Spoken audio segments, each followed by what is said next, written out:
ननद की उतरन। नीता, यहाँ आना तो। जी माँ जी, अभी आई। आज बहुत दिनों के बाद नीता शॉपिंग के लिए बाहर जा रही थी, इसलिए तो बहुत खुश थी। वरना नीता हमेशा ही अपनी ननद के दिए हुए कपड़े ही पहनती थी। हाँ माँ जी, कहिए, क्या काम था? अरे बेटा, तू तैयार भी हो गई? अच्छा, कोई बात नहीं, जाकर कपड़े बदल ले। पर माँ जी, आपने अभी तो कहा था मैं शॉपिंग करने जा सकती हूँ। हाँ, कहा तो था, पर अभी अभी रितु का फोन आया था। बोल रही थी कि कुछ कपड़े भेज रही है, जिन्हें उसने बस एक आध बार ही पहना है।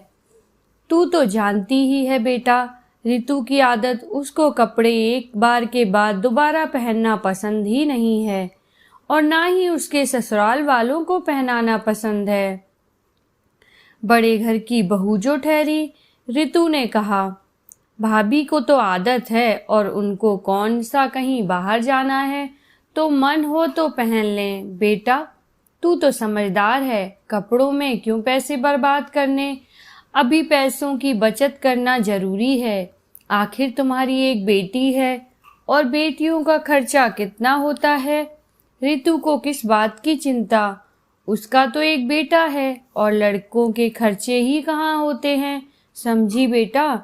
जी माँ जी, बोलकर नीता अपने कमरे में चली गई। उसको बुरा तो बहुत लगता था, पर चाह कर भी अपनी सास को मना नहीं कर पाती थी। नीता के पति राज भी 4 साल से विदेश में थे, और उसको सास ससुर की देखभाल के लिए यहाँ छोड़ गए थे, क्योंकि राज नहीं चाहता था कि बुढ़ापे में उसके माता पिता को कोई तकलीफ, अकेलापन महसूस हो। राज के भेजे हुए पैसे भी सास के खाते में आते थे, तो नीता को हर चीज के लिए अपनी सास से ही पैसे मांगने पड़ते थे। नए कपड़े तो उसने इन 3 सालों में अपनी पसंद के लिए ही नहीं थे। शादी के वक्त उसने जो कपड़े अपनी पसंद के लिए थे, बस वही थे उसके पास। अगली सुबह आकाश का फोन आया। नीता से बोला, आज तुम जो भी विश मांगो सब पूरी होगी। नीता ने कहा, क्या बात है, आज बड़े अच्छे मूड में हो। हाँ, बात ही ऐसी है, तुम मुराद तो बताओ, राज ने कहा। तो नीता ने कहा, मेरी मुराद तो सिर्फ इतनी है कि तुम यहाँ आ जाओ बस। अब मेरा मन तुम्हारे बिना बिल्कुल नहीं लगता। जैसी आपकी इच्छा। राज के कहते ही दोनों हंस पड़े। शाम को नीता सास ससुर को चाय दे के आ रही थी, तो सास ने कहा, बहू, आज कुछ अच्छा बनाना खाने में। नीता ने कहा, जी माँ जी।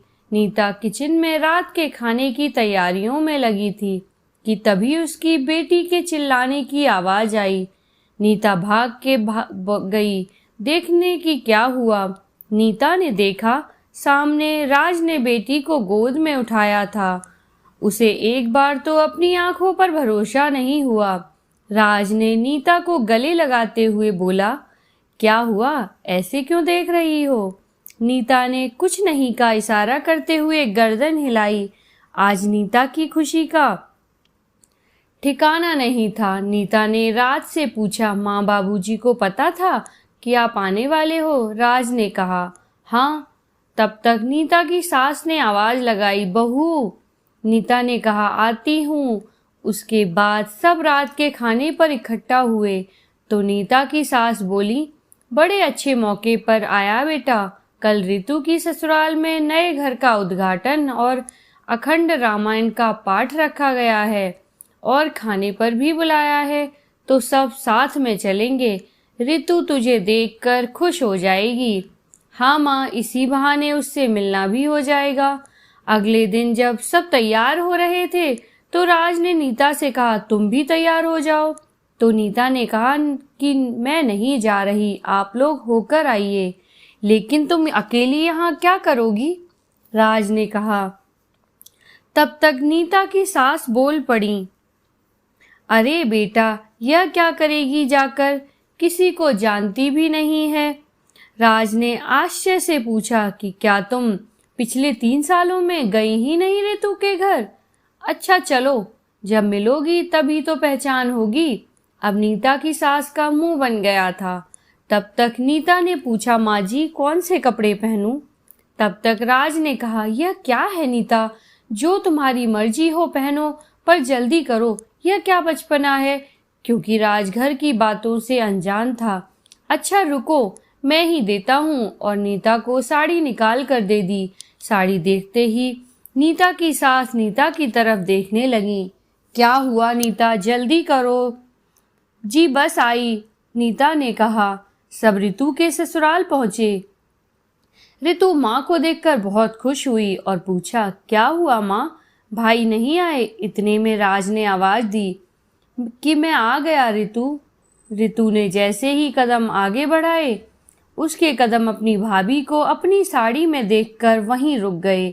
उसने अपनी माँ से कहा, यह क्या माँ, तुमने तो कहा था कि भाभी नहीं आएंगी, और ले भी आई तो कम से कम दूसरी साड़ी तो पहना लेती।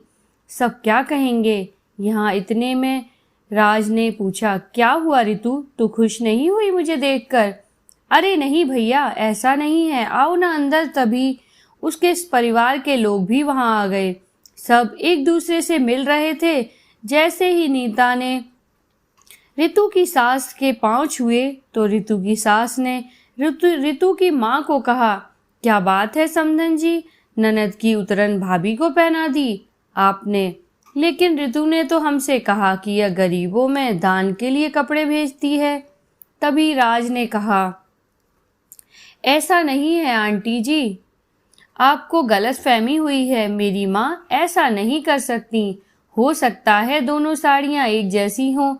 अरे नहीं बेटा, यह वही साड़ी है जो मैं लेकर आई थी, क्योंकि मार्केट में हमने भी इसका दूसरा ढूंढा, क्योंकि ऋतु और उसकी जिठानी दोनों को बहुत पसंद थी, पर दूसरा मिला ही नहीं।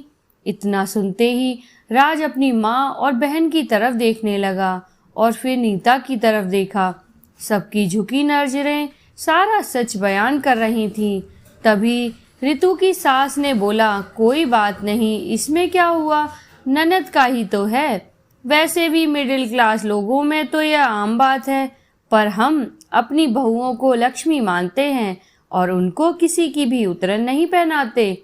अच्छा, हम बाकी मेहमानों से मिलते हैं, आप लोग खाना खाकर ही जाना, नमस्ते।